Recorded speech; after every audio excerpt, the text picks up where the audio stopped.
Good morning. This is Chris Robinson, Robinson Ag Marketing, with today's pre-opening grain and livestock comment for Tuesday, the 17th. Happy St. Patrick's Day. Uh, Kind of an interesting night overnight. We had another about a 7 cent range in corn, 20 cent range in the beans, actually 21 cents. As we try and find support down here and see if we can recover. Crude oil sitting steady right here at 94, 95 bucks a barrel, so well below the recent high at 120. Certainly not close enough down to where we were at 55 bucks back in December. If you look at that big move, we're kind of hovering in the center of it, quite honestly, which lots of times markets will do when things are uncertain, and obviously can't get any more uncertain than things are correctly. So what am I talking about? Well, if you take the low at 55 and run it up to uh, the high at 119, this 95 to 85 level is a big trading range.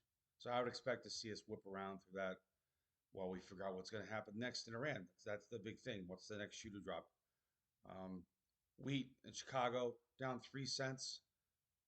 July is trading at 604, 605, actually down 2 3/4. Kansas City down 3 cents at 627, actually down 3.5 right now. If you look towards the day, I think that we're now just going to have to digest the correction that we had, and we'll see if the money stays put, right? What does that mean? The funds are last week about 140,000 contracts of corn, taking them to long a couple 100,000. They were already long 225,000 soybeans. Are they going to hold those? That is the question, I think. And we also saw them flip and get long Kansas City and Minneapolis wheat. Same idea. Did they flip and get long? We're right at the top of the move. Got to remember, if you look at new crop corn and new crop beans, I think that's where a lot of the risk is heading out for farmers and producers. 482 corn, that's a heck of a lot better than when we were down there at 440, worrying about sub 440 corn. We did trade all the way up to 98 and a half on the high of the move last week. We filled that old gap. So I think moving forward, are we going to get that $5 print? I have no idea. I hope we do. The contract high for D's corn was 512 and change a couple years ago. It would be nice to see that. However, I'm not worried about how high we can go for producers. I'm, 3 months ago, we had people concerned that, um, what levels of profitability we were going to look at. We were trying to figure out how we can get north of 460. So this oil situation brought us there. I know it's a uh, kind of a sad reason for us to have gotten here, but we've gotten here. Let's use it. November beans trading at 1133 and a half.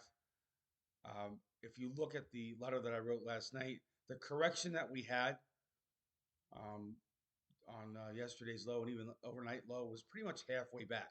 We started the year at 1055. We peaked out last week at 1174, basically a $1.18, $1.19 rally. The low that we tested, this 1118, very, very close to almost being exactly halfway back. So you've got a reset button here. If you made sales up there, do you want to re-own them? We'll take a look at doing that for people who actually made the sales. If you have yet to defend the downside, you can see how quickly this stuff moves, right? This is why it's a good idea to at least try and protect $11 beans. Clients that work with me either have $11. Some of you have 11 or 30 or 11.40 if you wanted to roll it up when we were up at those highs at 11.70. Again, it's always a judgment call.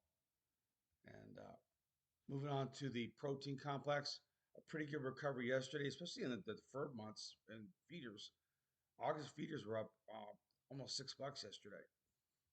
And I think as the stock market goes, so will cattle.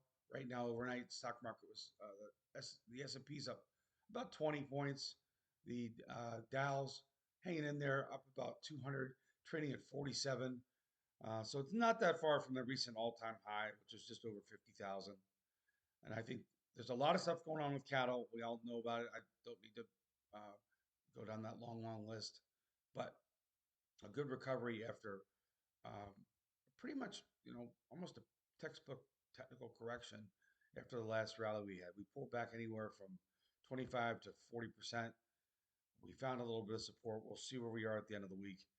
And moving on to lean hogs, April's trading right around 93.5.